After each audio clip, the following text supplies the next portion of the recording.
Madame la ministre de l'Éducation nationale n'a pas pu être avec nous aujourd'hui, mais je salue la présence de plusieurs personnalités, notamment Gilles Albou, qui est conseiller auprès du président de la République Emmanuel Macron pour le plan éducation, et vous tous, bien sûr, pour votre présence ici, pour ce sujet dont on vient d'entendre l'importance quantitative pour le bien-être de nos élèves et donc bien sûr leurs apprentissages. Alors il me revient de dire quelques mots, je le fais humblement, ce n'est pas un sujet que je connais très bien, mais je suis ravi d'avoir au Conseil scientifique des personnalités qui maîtrisent ce sujet. Je voudrais particulièrement remercier Stéphanie Mazza d'emblée pour avoir organisé cette conférence aujourd'hui avec tout son groupe, le groupe de travail qu'elle organise au sein du Conseil scientifique, donc notamment Ghislaine Dehaene-Lamberts, Caroline Huron, Frédéric Esbar, Pierre Fourneret, Rebecca Shankland et Carmen Schroeder. Alors, quelques mots d'introduction. On parle parfois des fondamentaux et on aimerait que nos élèves maîtrisent les fondamentaux. Et on ne définit jamais ce qu'on veut dire par fondamentaux. Je pense que, naturellement, l'un des fondamentaux auxquels on pense tout de suite, c'est la maîtrise du langage dans toutes ses dimensions. Et c'est un point sur lequel, évidemment, notre conseil scientifique a tout de suite insisté. Le vocabulaire dès la maternelle, l'importance de la maîtrise de la première langue, la lecture, bien entendu, l'orthographe, l'expression orale et écrite, la liste pourrait continuer, la maîtrise d'une seconde langue, la maîtrise de la littérature et l'accès qu'elle donne à la culture. Bien. Deuxième pilier auquel on pense spontanément, ce sont les mathématiques. On a bien raison, je crois qu'on a raison de continuer à dire que les mathématiques, c'est pour tous les élèves, ce sont des piliers fondamentaux de notre culture, tout autant que la littérature. Et donc, bien sûr, les programmes pensent tout de suite au nombre, à l'arithmétique. Au Conseil scientifique, on essaye d'insister beaucoup sur le fait qu'il n'y a pas du tout que les nombres dans les mathématiques, et que la vision dans l'espace, la géométrie, la résolution de problèmes, et bien sûr l'accès que cela donne aux sciences, sont des fondamentaux. Et la liste pourrait à nouveau continuer. Alors, souvent, la liste des fondamentaux s'arrête là. Et vous voyez qu'il y a un troisième pilier sur mon image, c'est le bien-être. Et je crois qu'il faut qu'on accepte que c'est un pilier, il est mis en troisième ici, mais qui est peut-être le plus fondamental de tous. Parce que comment voulez-vous apprendre si vous n'avez pas d'abord confiance en vous, c'est-à-dire confiance dans l'idée que si vous allez travailler, vous allez réussir. Sinon, vous ne vous engagez pas dans l'apprentissage. Aucun d'entre nous ne le ferait si on est persuadé qu'on ne va pas y arriver. L'envie d'apprendre. Est-ce que je vais à l'école avec le cœur léger en pensant que je vais sortir en ayant appris quelque chose? Ou bien est-ce que je pense que je vais être harcelé, puni, etc. Persévérance. Parce qu'il faut que les élèves se convainquent que l'effort, c'est normal. Je vais devoir faire des efforts pour apprendre. Il y a un certain nombre d'élèves qui pensent que s'ils font des efforts, c'est qu'ils ne sont pas doués et que c'est fichu. Voilà. Et cette idée qu'on est doué.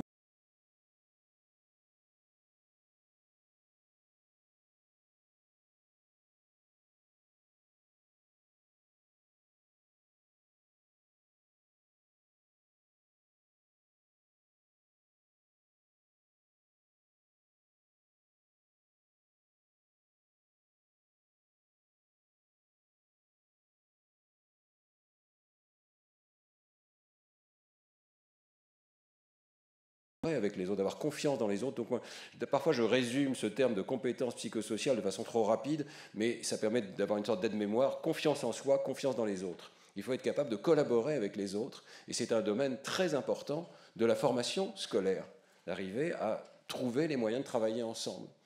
Et derrière tout cela, il y a notre sujet d'aujourd'hui, mais c'est santé mentale et bien-être, la santé mentale, la stabilité de notre esprit qui permet de s'engager dans toutes ces directions.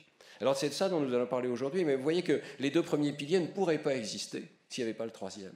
Quelque part, il est plus fondamental que tous les autres, et quelque part, notre école devrait se convaincre que ça fait partie de ses missions, absolument, peut-être la première de ses missions, de faire sortir des élèves avec un bien-être, être bien. Un bel être, peut-être. Merci. Alors, quelques aperçus. Vous aurez énormément de données dans la journée, c'est le but, hein, et puis aussi des idées d'intervention. Et on a vu déjà dans l'intervention de la ministre qu'il y avait déjà beaucoup de choses qui commençaient à être sur place. Hein. Quelques aperçus quand même pour donner une idée du problème. 13% des enfants, donc un enfant sur 7 ou 8, des enfants de 6 à 11 ans présentent un trouble probable de santé mentale. On l'a entendu dans les mots de la ministre. 24% des lycéens, c'est-à-dire un enfant sur 4, au lycée présentent des pensées suicidaires au cours des 12 derniers mois. Voilà, disent avoir eu des pensées suicidaires. 13% ont fait une tentative de suicide, ça veut dire un enfant sur 7 ou 8. Et puis, un enfant par classe a été suffisamment loin pour être hospitalisé. D'accord ? À peu près un enfant par classe, un petit peu moins, voilà, dans l'enquête en classe. Ce sont des chiffres considérables. Quand vous rencontrez un enfant, 1 sur 30 a été à l'hôpital pour une tentative de suicide. Le classement PISA de 2018, et ça c'est peut-être le plus grave parce que ça veut dire que nous devons changer. Le classement PISA de 2018 a classé la France tout en bas de l'échelle, c'est-à-dire 62e sur 65 pour les pays de l'OCDE. Il y a d'autres pays qui ne sont pas testés, mais enfin quand même, 65 pays de l'OCDE pour la confiance en soi des élèves. Notre école ne fait pas assez attention à ce pilier absolument fondamental qui est la confiance en soi des élèves. Au Danemark, quand on rentre à l'école, l'année où on rentre à l'école, le principal objectif, c'est que les élèves se sentent bien, qu'ils aient un bien-être chez eux. Bien sûr, ils vont apprendre à lire, mais le premier objectif, c'est de pouvoir être bien avec les autres élèves et d'être finalement heureux dans ce contexte scolaire. Alors, quelques mots quand même pour notre conseil scientifique, pour vous dire que nous intéressons à ce sujet et à tous les autres sujets qui font de l'éducation nationale une priorité essentielle. Donc, notre conseil scientifique existe maintenant depuis janvier 2018 et il est maintenant institué par décret en juin 2024. Il est composé à présent de 30 spécialistes, membres du conseil scientifique, qui sont spécialistes dans tous les domaines finalement pertinents pour les sciences et l'éducation.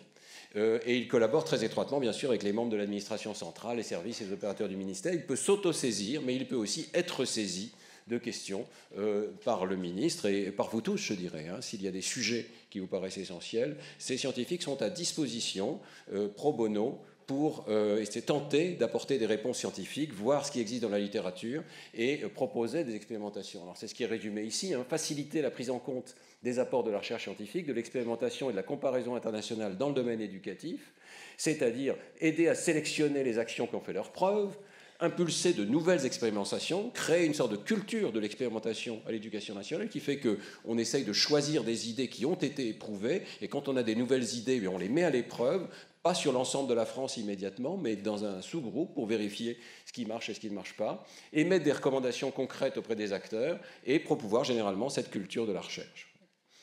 Alors, le conseil scientifique publie tout un grand nombre, je dirais, de synthèses. Vous en connaissez beaucoup. J'ai mis quelques couvertures ici, mais ce n'est pas loin d'être la totalité. Je crois qu'on en est à 17 synthèses aujourd'hui, qui sont toutes disponibles sur le site du conseil scientifique.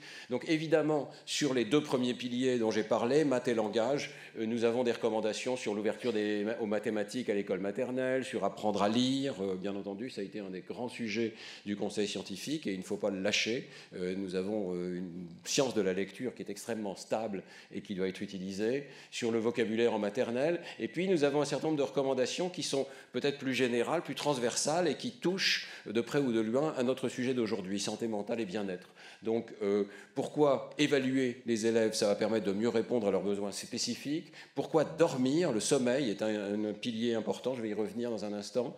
Et puis pourquoi il y a des formes d'enseignement général qui fonctionnent mieux que d'autres, quelle que soit la discipline qui est abordée. C'est l'enseignement explicite. On a eu tout un colloque sur ce sujet qui reste disponible en ligne également.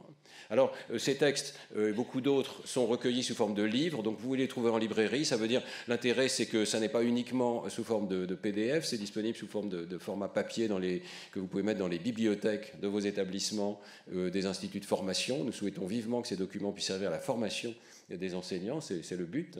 Donc, il reste absolument disponible gratuitement pour tous ceux qui le souhaitent sur le site du conseil scientifique. Voilà. Donc on en est à 3 volumes actuellement. Et puis surtout, je voudrais rediffuser ce message, vous pouvez tous vous abonner à la lettre du conseil scientifique qui rend ces documents accessibles, qui s'appelle Le Passeur, qui constitue des petits résumés, des petits aperçus qui donnent accès à ces documents, à l'essentiel de ces documents. Alors, on a aussi, à l'intérieur de cette lettre qui est par courrier électronique, des vidéos, notamment avec Fred Courant. Vous connaissez Fred, je pense, Fred et Jamy de l'Esprit Sorcier. Fred nous aide à faire passer les messages. Il fait des vidéos très intéressantes. Et donc, pour vous donner un aperçu des numéros du Passeur qui sont peut-être pertinents, à nouveau de près ou de loin sur le sujet d'aujourd'hui, nous avons un Passeur sur changer l'état d'esprit des élèves, Pourquoi est-ce important et comment le faire? C'est le fameux état d'esprit de développement, cette idée que si je fais des efforts, je vais y arriver, c'est normal. Voilà. Et puis le travail en groupe, ou encore la sieste, comment accompagner son évolution en maternelle. Alors un mot sur ce sujet du sommeil, de la sieste, pour vous dire que vous trouverez à l'entrée une plaquette sur ce sujet et que nous avons également publié une grande synthèse, toujours sous la direction de Stéphanie Mazza, une synthèse de la recherche et des recommandations, mieux dormir pour mieux apprendre. Alors parfois, quand on parle du sommeil, de la sieste, on a tout de suite un petit sourire. Bon, pourquoi pas? C'est vrai qu'on a toujours une attitude intriguée quand un collègue fait une petite sieste à 14h30 dans son bureau. Et pourtant. Ce que nous avons souhaité dire ici, c'est qu'il y a une vraie science du sommeil et de ses liens avec l'apprentissage et de ses liens avec la santé mentale. Et on va l'entendre aujourd'hui. Ça n'est pas juste anecdotique. Et notamment chez l'enfant, c'est fondamental. C'est pour ça qu'il y a des recommandations de l'Académie de pédiatrie, c'est pour ça qu'il y a des horaires qui sont proposés, c'est pour ça qu'il y a cette plaquette qui dit que c'est normal pour des enfants de continuer à faire la sieste, pour certains d'entre eux, tout au long de la maternelle, et qu'il faut tenir compte des besoins de chaque enfant, qui ne sont pas exactement identiques dans ce domaine. Voilà. Donc, cessons de traiter ce sujet avec un petit sourire, traitons-le avec le sérieux qu'il mérite. Le sommeil est un aspect fondamental de la biologie du cerveau, c'est un aspect fondamental de la biologie de l'apprentissage, et nous devons le prendre en compte parce que si nous ne le faisons pas, nous créons des enfants qui sont en manque de sommeil, qui ont des troubles de l'attention et parfois des troubles de la santé mentale, qui pourraient être facilement allégés, en partie en tout cas, avec un meilleur sommeil. Donc on en reparlera, je ne vais pas rentrer dans le détail de cette diapositive que vous découvrez, mais on en reparlera tout au long de la journée parce que c'est un pilier vraiment important. Je termine en disant que le Conseil scientifique a eu aussi une activité qui est peut-être plus anecdotique parce qu'elle est moins scientifique, mais je la trouve emblématique un petit peu de notre sujet aujourd'hui. C'est une initiative qu'on a appelée « Les zéros ont du talent ». Voilà. Alors zéro, vous voyez l'orthographe, un peu étrange, Z''héros, parce que ces personnes que vous découvrez ici, 6 personnes que j'ai interviewées et dont vous trouverez les interviews sur notre, je crois, sur notre chaîne YouTube et sur le site du Conseil scientifique, ces 6 personnes sont toutes des personnes qui auraient pu être des zéros, à qui on a dit « tu es un zéro, tu ne feras jamais rien dans la vie ». Voilà, qui ont décroché. Thierry Marx, par exemple, a décroché très tôt, a été rattrapé par le compagnonnage. Zhang Zhang, la violoniste qui est à droite, a eu une scolarité extrêmement sporadique, hachée par l'émigration dans différents pays. Et quand elle arrivait à s'inscrire dans une école, elle était harcelée dans cette école parce qu'elle était chinoise et qu'elle n'était pas du pays d'origine. Sid Quider, dont les parents étaient analphabètes, et qui, vers l'âge de 15 ans, m'a dit « Moi, je pensais que ma vie était foutue. J'étais de banlieue, on n'avait pas de logement, mes parents étaient analphabètes, c'était fichu. Il est maintenant directeur de recherche au CNRS, il est fondateur d'une start-up, il a enseigné à Harvard. Voilà. C'est ce que permet notre pays aussi, hein, faut s'en souvenir quand même. Donc toutes ces personnes qui sont ici sont des héros, mais ce sont des héros ordinaires aussi quelque part. Enfin, ils sont un peu extraordinaires, mais ça peut être n'importe lequel de nos élèves. Ce sont des élèves à qui on a dit un moment « tu es nul », tu décroches, c'est fichu, c'est foutu, ou ils l'ont pensé eux-mêmes, je suis nul, et qui sont sortis magnifiquement. Voilà. Magnifiquement, pourquoi? Et je voudrais tirer peut-être 2 morales de leur leçon particulière, disant, c'est difficile, hein, parce que ce sont des cas particuliers, et en fait, chaque élève est un cas particulier, bien entendu. Hein. Mais si on peut tirer 2 morales peut-être de cette situation, j'en dirais celle-ci. D'abord, personne jamais ne devrait dire à un enfant « tu es nul, tu ne feras jamais rien dans la vie », parce que c'est toujours faux. Quand vous regardez les adultes autour de vous, beaucoup ont eu ce message, malheureusement. Et pourtant, vous les regardez, mais non, enfin, on ne peut pas dire ça. Donc, c'est un message faux. C'est simplement quelque chose qu'on ne peut pas dire. Mais par ailleurs, tous ces enfants, et c'est l'aspect très positif de ce que je voudrais dire, ont été sauvés. Et ils ont été sauvés par des rencontres. Ils ont été sauvés très souvent, ils le disent d'ailleurs tous, et je crois que nous pouvons tous dire ça. Ils ont été sauvés par la rencontre souvent d'un enseignant, de quelques enseignants, d'un groupe comme les Compagnons du Devoir. Et ils ont trouvé une stabilité, une confiance qui revient progressivement dans leurs propres capacités. Je pense que c'est ça le sujet d'aujourd'hui. C'est arriver à retrouver une santé mentale. Bien sûr, il y a des aspects biologiques dans la santé mentale, mais c'est aussi le groupe éducation nationale, c'est aussi l'environnement de ces enfants qui est fondamental. Et tous dans cette salle, nous sommes ces enseignants passionnés qui avons la possibilité de changer la trajectoire d'un de ces enfants. Dans vos élèves, il y aura des Thierry Marx, il y aura des gens le CAM, peut-être, sans doute, ils sont là, ils peuvent être là, mais encore faut-il qu'on leur donne la confiance en eux, qu'on leur donne la trajectoire, non seulement des capacités cognitives, le langage, les maths, mais la trajectoire peut-être la plus importante, qui est la trajectoire du bien-être, de la confiance en soi, de la persévérance face aux échecs dans la vie, face aux difficultés de la vie. Et voilà, je pense que nous pouvons y arriver en s'appuyant sur les sciences, mais nous devons aussi y arriver en s'appuyant sur un changement d'attitude collective à l'éducation nationale, sur l'importance de ce problème de la santé mentale. Nous devons faire face à notre position dans le classement PISA, qui est vraiment très préoccupante, je dirais, face à ce sujet, et que nous pouvons corriger par une bienveillance plus importante de l'institution. Je ne voudrais surtout pas opposer, pour conclure, les trois piliers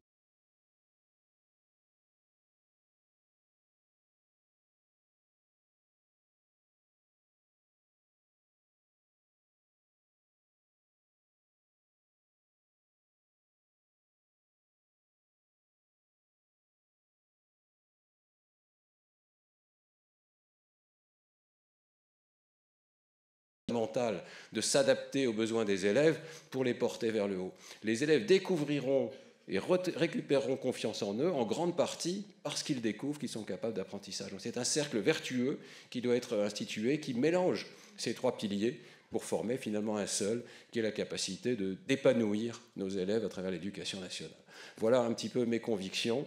Je suis un peu ému parce que je pense qu'il s'agit vraiment, on touche ici à la fibre même de ce qui fait l'éducation nationale. Changer la trajectoire d'un enfant, les aider à s'épanouir dans toutes leurs dimensions et avant tout dans cette dimension de la santé mentale et du bien-être. Donc je remercie Stéphanie Mazza et tous ses collègues de s'être emparés de ce sujet, d'en faire vraiment une priorité pour nous en ce début d'année pour le Conseil scientifique. Et j'espère que vous nous accompagnerez tous dans cette mission qui est très belle, je crois, de parvenir à un épanouissement et un bien-être de tous les enfants de l'éducation nationale. Merci beaucoup de votre attention.